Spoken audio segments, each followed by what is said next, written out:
Miro con zapatos, Ciru.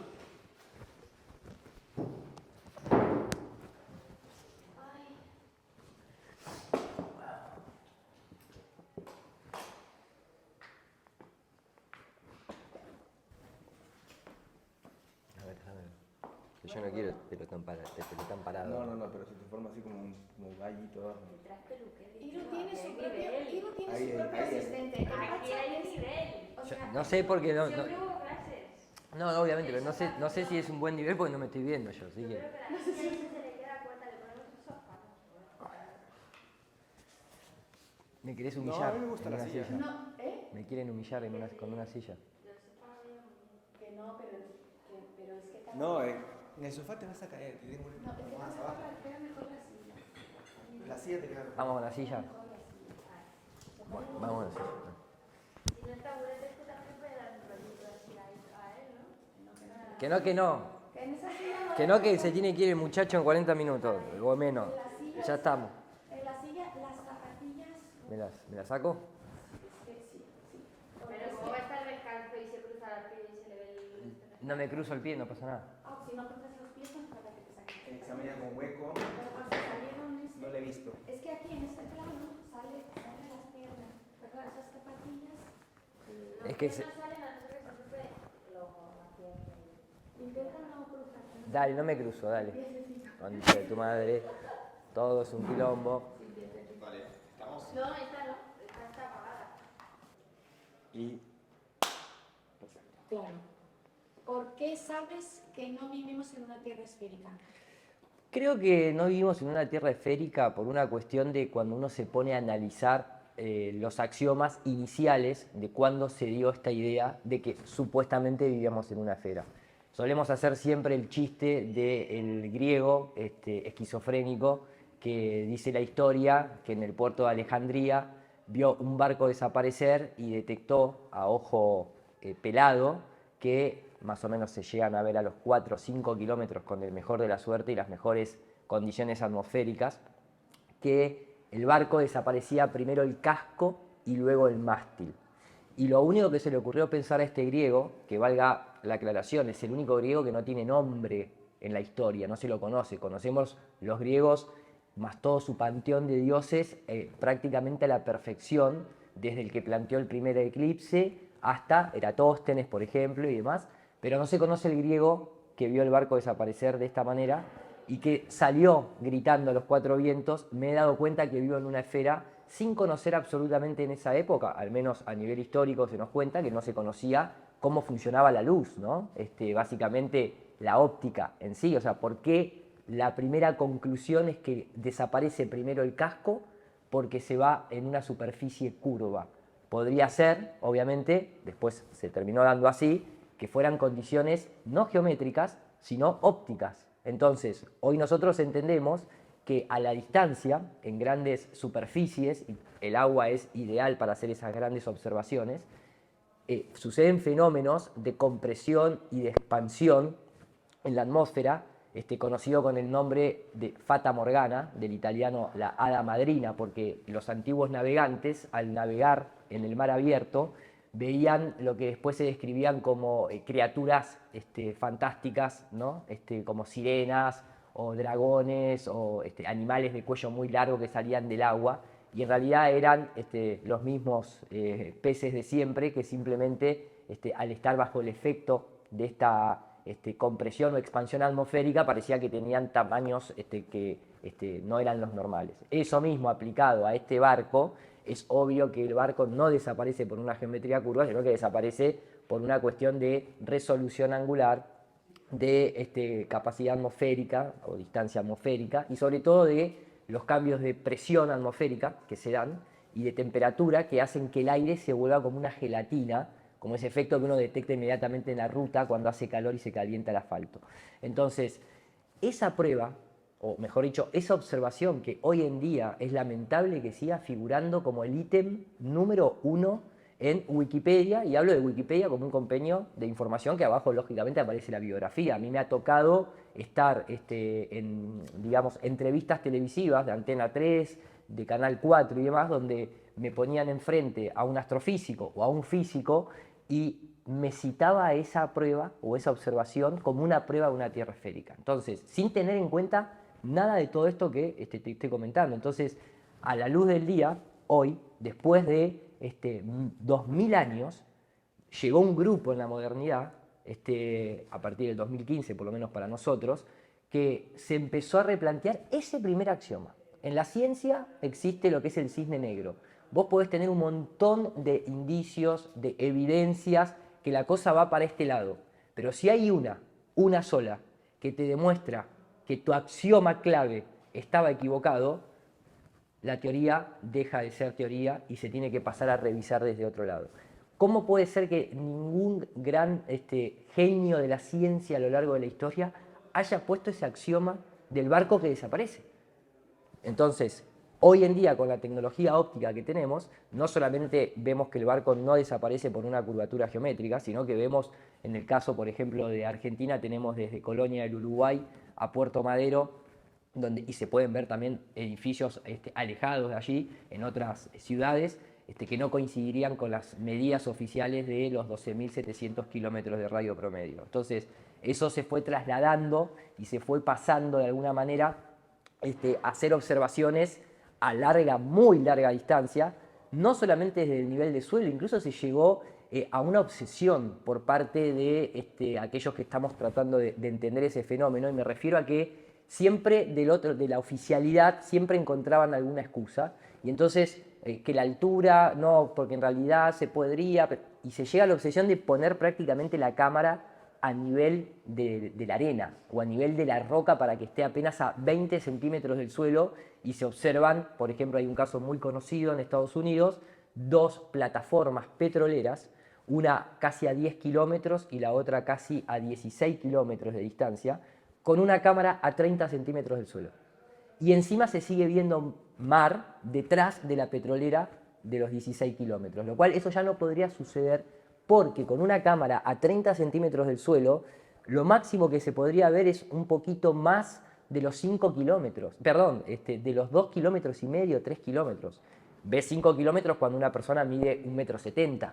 Entonces, se fue pasando desde el suelo, se fue ascendiendo y empezaron observaciones en montañas, empezaron en colinas, después en montañas, con objetos naturales, como pueden ser justamente el objeto a mirar, una montaña o alguna característica propia del terreno, y luego también a edificaciones artificiales creadas por el hombre, rascacielos, edificios que en la época del griego no se tenían, lógicamente, ¿no? Entonces, lo máximo que se llegó en este momento, por lo menos para nosotros, lo hizo un ingeniero civil, J. Toland, lo mencionamos una y mil veces, que es observación desde un vuelo comercial a 10 kilómetros de altura, donde él muestra, poniendo un lente infrarrojo a una cámara de filmar, que observa montañas nevadas, picos nevados, a unos 980 kilómetros de distancia, de manera muy nítida. Hace toda, digamos, la planificación, muestra por dónde iba el vuelo, porque era comercial, se tiene información sobre eso. La altitud, el momento, el tiempo en que observa eso, lo estás viendo con la cámara. Hace toda la trigonometría esférica, obviamente no cuadra, porque a 10 kilómetros de altura no se puede ver más de 357 kilómetros al horizonte. Y acá se está triplicando. Y además se sigue viendo más terreno, así como está el ejemplo de que se ve más agua detrás de la plataforma petrolera, se ve más tierra detrás de la montaña. ¿Esto qué pasa? Sugiere que lógicamente no importa cuánto nosotros nos ascendemos, sino que lo importante es que el horizonte acompaña al observador que va ascendiendo y nunca queda por debajo formándose esa curvatura. Entonces, dentro de nuestro modelo, obviamente que el horizonte es óptico, no geométrico, límite me refiero. En el modelo oficial de una Tierra esférica tenés condiciones obviamente ópticas, pero hay un momento que el horizonte debe quedar debajo del observador, porque es geométrico. Entonces, esa para nosotros es una de las más grandes pruebas que tenemos de forma directa, bien estructurada, donde cualquiera hoy la puede poner a prueba. Lo hemos dicho en muchos podcasts que hemos sido masivos, en donde hemos invitado a los youtubers hoy en día oficiales, que están desde un Quantum Fracture hasta un Santolaya, que nos conocen lógicamente, a hacer una especie de team terraplanista contra team globalista, en un avión comercial, que es muy accesible, y hacer una observación a larga distancia con lentes infrarrojos y poner sobre la mesa los números. Obviamente no han aceptado hasta el momento ese desafío. ¿Por qué digo esto? Porque soñar con que la única manera, o realmente para ver la esférica hay que salir al espacio, es un poco de niño. Primero por los costos que eso acarrean, y segundo porque nadie va a ir al espacio, no van a llevar a nadie de nosotros, por más que tengas 70 millones de suscriptores en YouTube, porque es un territorio que está vedado de forma civil, a menos que ellos decidan hacer un poquito de circo. Las pruebas para mí más contundentes es la observación a larga distancia, porque así se inició. Pero después, en el camino, te vas encontrando con la más obvia de todas, que es el agua. El agua, sí, obviamente, en términos alquímicos, es un gran transportador de información para nuestra biología, para unir el macro con el micro. Pero esa información que transporta el agua en esos términos, también hay que verlo en estos términos que estamos planteando de una Tierra esférica. Porque la información que nos lleva el agua es que siempre está a nivel. Que no hay manera de curvar el agua, sobre todo en reposo. No estamos hablando cuando viene por una catarata y cae, obviamente que esa parte por una cuestión de velocidad está curvada. Estamos hablando de realmente toneladas de agua, ya sea dulce o salada, que tienen que quedarse adherida a la parte externa de su contenedor, como es el caso de la Tierra esférica, que a su vez está rotando a una velocidad en el ecuador tangencial de 1600 kilómetros por hora. Por más que uno diga, bueno, pero desde afuera se ve lento, sí, pero desde adentro, en algunos lugares son 400 metros por segundo. Pero independientemente de si tendría que salir o no tendría que salir, tipo centrífuga, por fuerza centrífuga. El punto es que no hay manera de experimentar que el agua se quede adherida a la parte externa de su contenedor. El agua siempre busca su nivel y se adapta a la forma donde está contenida, pero la parte que no está superficial siempre va a estar a nivel.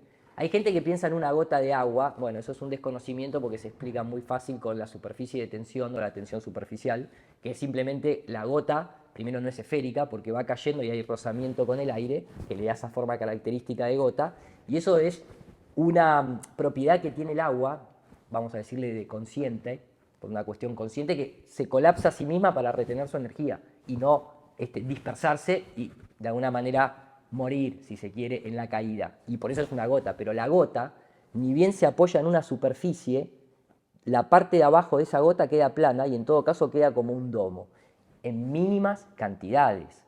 Donde aplicás 3 gotas una arriba de la otra, inmediatamente se va a volver plana. Está bien, uno dirá, pero mirá la escala que me estás comparando. No, vamos a lagos, vamos a océanos y siempre se ve plano. Acá, el punto que la gente se ha olvidado, y ahí es donde está realmente el hechizo del sistema, es que nos han puesto a nosotros en la posición de tener que demostrar lo que no es verdadero. Y entonces es imposible demostrar que la Tierra es una esfera porque la posición por defecto, y figuran en todos los documentos, por ejemplo, aeronáuticos o militares a la hora de construir y ejecutar un misil, la posición por defecto, están en los documentos de la NASA, es que se asume que la Tierra es plana y estacionaria, ya sea para volar un helicóptero, para volar un avión o para disparar un misil. Entonces, ¿cómo yo te voy a mostrar a vos que es esférica y está girando si desde el dentro del sistema ellos mismos te están diciendo que es plana y estacionaria? Cuando a nosotros en el colegio nos enseñan y observamos el cielo, se nos enseña que la luna gira alrededor nuestro, ¿sí? En un ciclo de 28 días aproximadamente. Y cuando uno le pregunta, no solamente a un niño, sino se pregunta a uno mismo, ¿cómo sé yo que gira la luna arriba nuestro? El único sentido que necesitas es el de la vista. Y decís, porque la veo. Ah, perfecto. Veo que la luna a las 9 de la noche está aquí y a las 9:15 está aquí. ¿Se movió la luna o nos movimos nosotros? Por tus sentidos, se movió la luna porque la ves. Cuando yo miro el sol y veo que a las 2 de la tarde el sol está aquí y a las 2:30 está acá, ¿se movió el sol o se movió la Tierra? La respuesta desde un plano educativo es, no, se movió la Tierra, el sol está fijo. Pero desde los sentidos, estás negando lo que acabas de decir un minuto atrás sobre la luna. El sol es el que se mueve, el sol es el que tiene el mismo tamaño que la luna. Esta idea de 400 veces más grande, 400 veces más lejos, habría que mostrarlo, ¿no? No, es que el sistema es muy grande para mostrar eso. Bueno, entonces yo sigo viendo que tienen el mismo tamaño y se eclipsan perfectamente desde hace eones, básicamente. Entonces tenemos observación a larga distancia. Para nosotros, fundamental ¿para qué? Para jugar con las mismas cartas de ellos, porque sigue figurando como el ítem número 1. Las propiedades del agua, la conciencia del agua y la información que nos trae a la hora de discutir este tema. Está siempre a nivel, no hay chance. Y después el otro axioma es la rotación de la Tierra, donde obviamente nosotros citábamos en la charla que habíamos dado a Edwin Hubble, el padre, si se quiere, de la teoría del universo en expansión, el corrimiento del rojo, que toma la información de Georges Lamaitre, el católico belga con orientación jesuita, vamos a decirlo así, que planteó la idea del Big Bang, que él mismo reconoce que la tomó de Eureka, el libro de Edgar Allan Poe, que es un ensayo que hace Edgar Allan Poe, diciendo, me voy a disponer, no en términos científicos, que esto no se lea en términos científicos, sino quiero hacer un ensayo de entender lo que las antiguas culturas hablaban del átomo primordial o el huevo cósmico desde donde todo se creó. Y está ahí el ensayo, y vos lees el ensayo y ves la teoría del Big Bang, y es lo mismo. Porque no hay otra forma de explicar, si se quiere, el origen de nuestra vida y de nuestro mundo que no sea a través de la poesía. Hasta lo dice el propio jesuita Guy Consolmagno, el actual director del Observatorio Vaticano. Nadie estuvo ahí para sacar la foto ni para filmarlo y nadie va a estar para hacerlo y no se puede de otra manera. Después, la historia que cuenten va a estar adaptada a la cosmogonía y la cosmología de la actualidad. Nosotros hoy abogamos por, obviamente, un universo lumínico y magnético. Lumínico entiéndase como eléctrico, obviamente, y todo es eléctrico-magnético. De la fuente primordial, la primera división a la dualidad es eléctrico-magnético. Entonces ahí entramos que cómo demostraron o cómo intentaron demostrar que la Tierra giraba, que es el tercer axioma. Es básicamente como nunca se pudo demostrar, porque desde dentro del sistema todas las experimentaciones mecánicas que hicieron, lamentablemente para ellos, daban que la Tierra estaba quieta.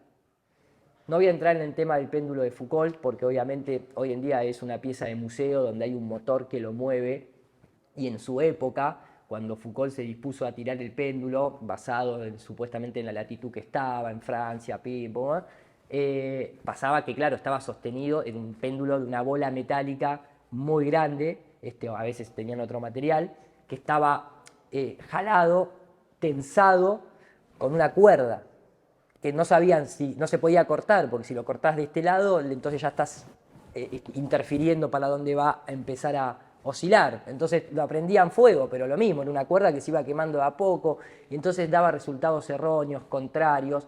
No se quedaba mucho tiempo girando, porque es un péndulo que tarda apenas en un par de minutos, dejaba de girar, y por lo tanto el propio Foucault no estuvo satisfecho con eso. Entonces él creó un instrumento que es el giroscopio.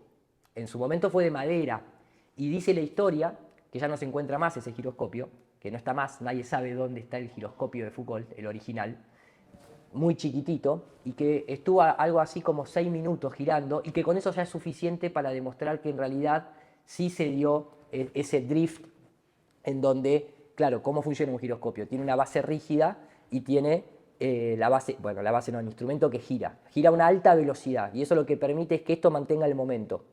Pero esta parte de acá no, entonces si vos hay una superficie que está girando, esto mantiene el momento, pero esto gira con la base, obviamente tiene una serie de ejes que le permite esa independencia.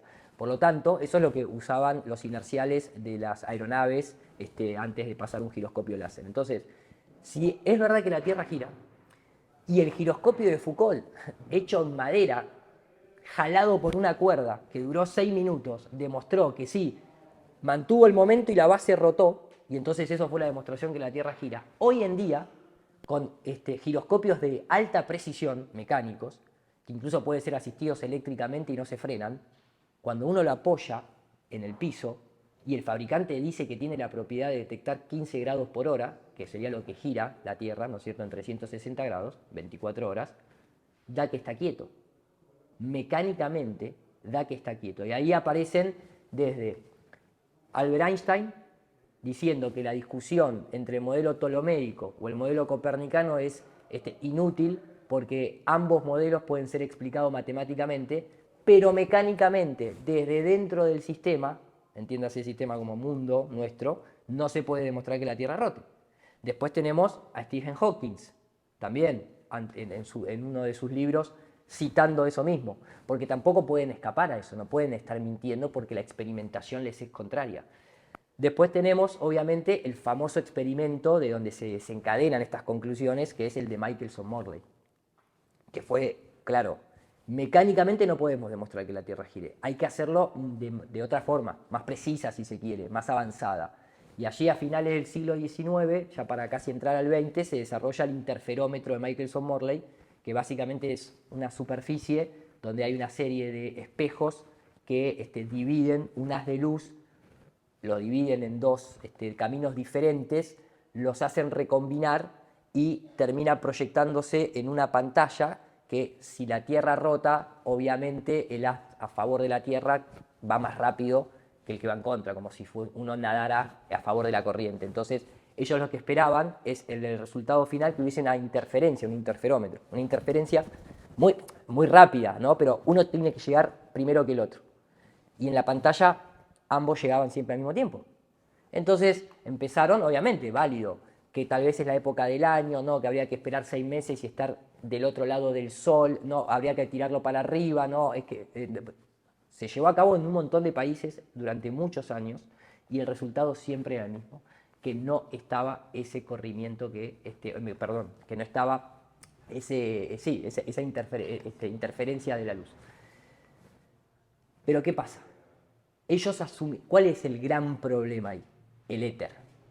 Porque acá hay como una especie de batalla contra el éter. Entonces, ahí el tema era todo lo que se asumía previo a ese experimento. Se asumía que la Tierra era una esfera, se asumía que el universo era prácticamente infinito, se asumía que el universo tenía éter, y entonces la Tierra, al ir a favor del éter, era donde iba a dejar ese arrastre, que era lo que se tenía que detectar.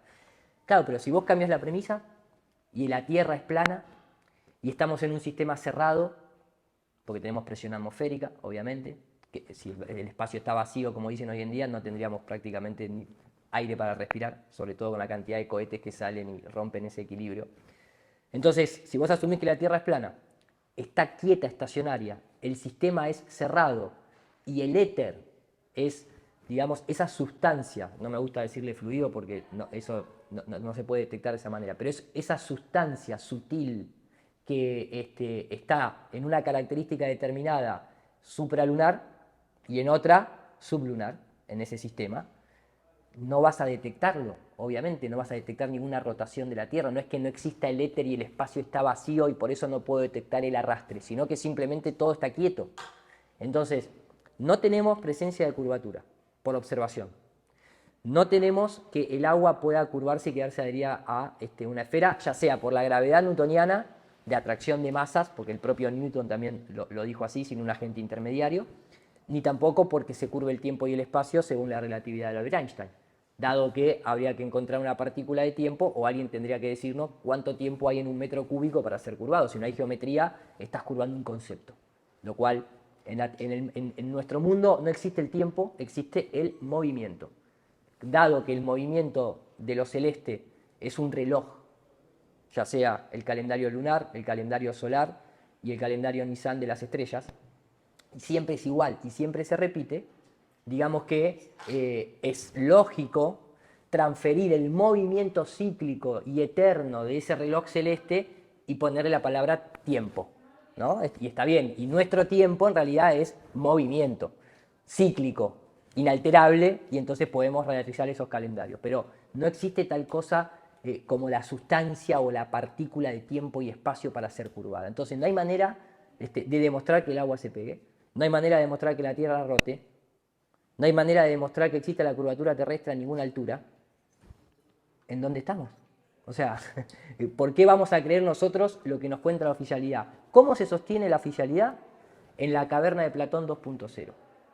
Ya no son sombras, sino que ha evolucionado gracias al cine, que siempre fue el mejor aliado de la ciencia ficción transformada en ciencia, porque las películas, comenzando por ese descubrimiento o esa especie de ingeniería que hizo el jesuita Athanasius Kirchner, uno de los padres también de la liturgia de muchos ritos masónicos, que dejó la linterna mágica, utilizada por la iglesia para proyectar bueno, sus caras demoníacas y asustar siempre a la gente. Después Huygens se dice que la perfeccionó y después terminó obviamente con la cámara de fotografía y obviamente la cámara de video. Pero el tema es que nosotros se nos sigue mostrando esa experiencia de los cielos, ahora ya son, digamos, espaciales, ya no son los cielos angelicales de la época que cuando no había ni fotografía ni video, había artistas que el Vaticano contrataba para pintar murales contándote esa historia que vos nunca vas a poder ir. Y hoy eso se sigue trasladando al arte, pero digital. Y todo es a través de una pantalla. Ya no son sombras, ya no son pinturas, es el medio digital a través del cine. De ahí la historia más famosa de Stanley Kubrick, pero ha evolucionado todo eso.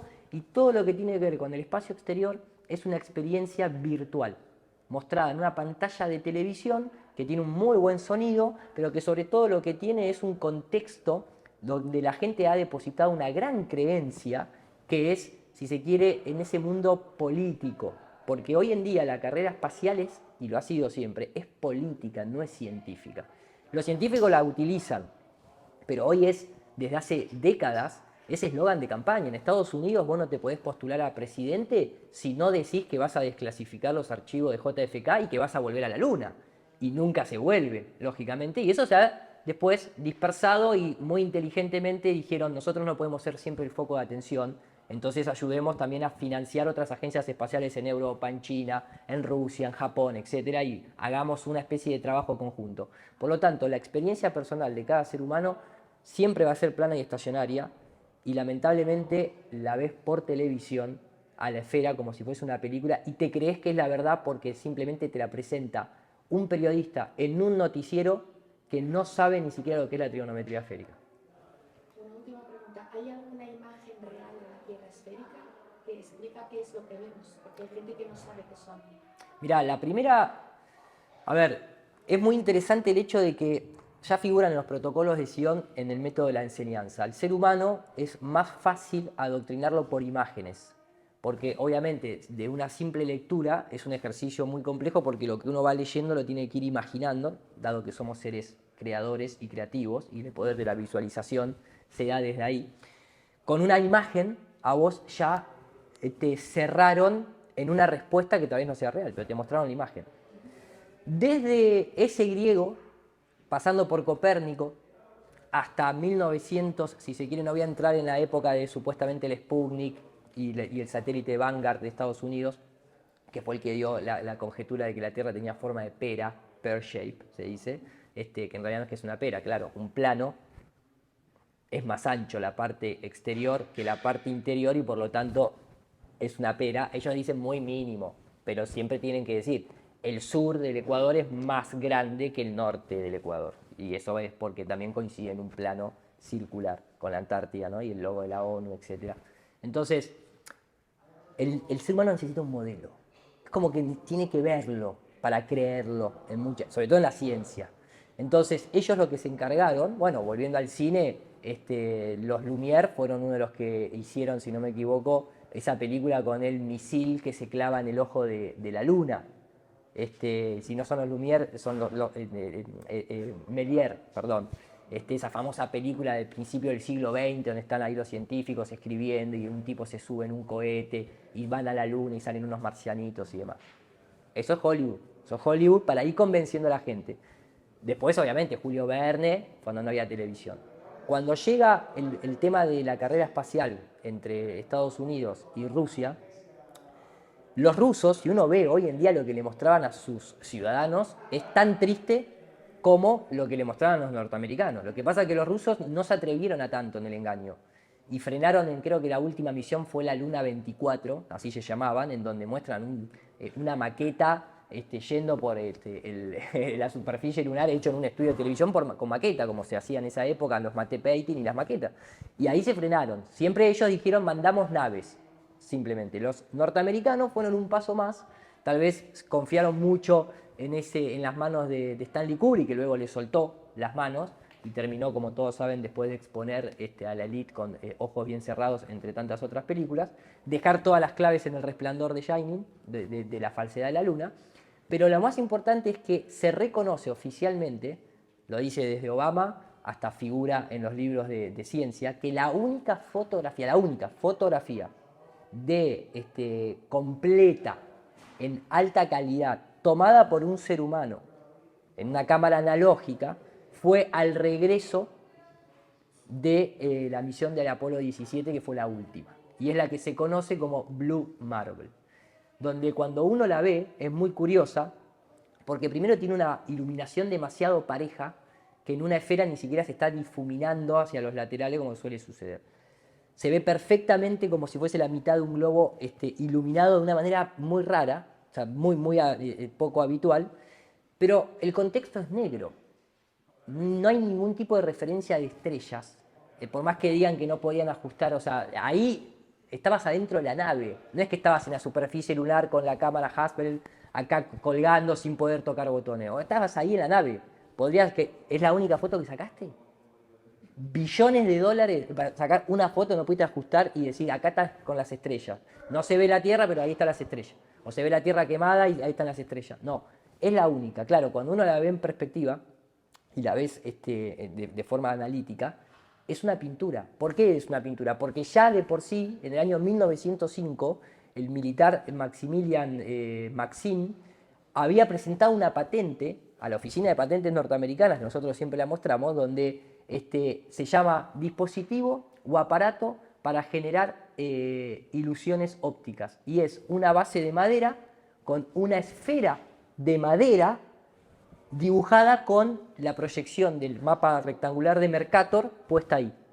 Entonces, cuando vos ves eso y ves los ingenieros en la NASA, por ejemplo, en el entrenamiento de las misiones Géminis, ves a 3 ingenieros o 2 ingenieros que están frente a una gran bola de madera pintada exactamente igual con todos los continentes, que solamente lo que no tiene pintada en las nubes, mirando la esfera esta, señalando con el dedo a dónde debería caer la cápsula de reentrada, haciéndola también girar incluso. Entonces, cuando vos ves eso, entendés que el hiperrealismo y la mano del hombre siempre ha estado ahí al servicio del arte, de la propaganda y del engaño también, y vos ves esa esfera de madera que ya la tenía la NASA, y ves la foto del Apolo 17, es simplemente una esfera pintada con nubes, estática, obviamente, porque es una foto, sobre una tela negra, por eso tampoco hay estrella.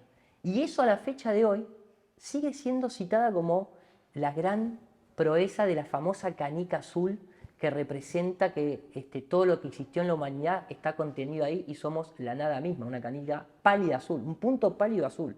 Pálido, obviamente, es una referencia a la muerte, o sea, nuestra Tierra está muerta, vos estás muerto y todo lo que te rodea está muerto y sos una mota de polvo entre miles de millones de otras bolitas de roca muerta por ahí que algún día tal vez o llegaremos o alguien llegará. Entonces, no existe ninguna foto. Hoy tendría que haber una cámara en vivo desde la Luna, auspiciada por las grandes marcas. 24 horas sería el canal más visto en la historia de la humanidad. Y todavía estamos esperando que nos muestren un eclipse lunar desde la superficie lunar. Entonces, es medio ridículo seguir creyendo en imágenes digitales que hoy las haces con un teléfono, con una app gratuita, básicamente. Muchas gracias. Perfecto. ¿Estamos? Estamos. Pará, una cosa más, pará. Espera, que va a pasar Marley por el... Déjame decir esto y lo metés. Ahora, lo que sí quiero dejar en claro es que es una temática muy larga y que desde nuestro movimiento también se ha abordado cómo funcionan los eclipses, las mareas, qué son las tormentas solares, por qué se dan las fases de la Luna, cómo explicamos el núcleo de la Tierra, qué pasa con... etcétera, etcétera, etcétera. Pero si el primer axioma está errado, entonces hay que replantear todo lo demás. Y recuerdo, universo eléctrico magnético explica todas las dinámicas y las fuerzas que vemos en la naturaleza. Eso es parte del documental. Son los mismos síntesis.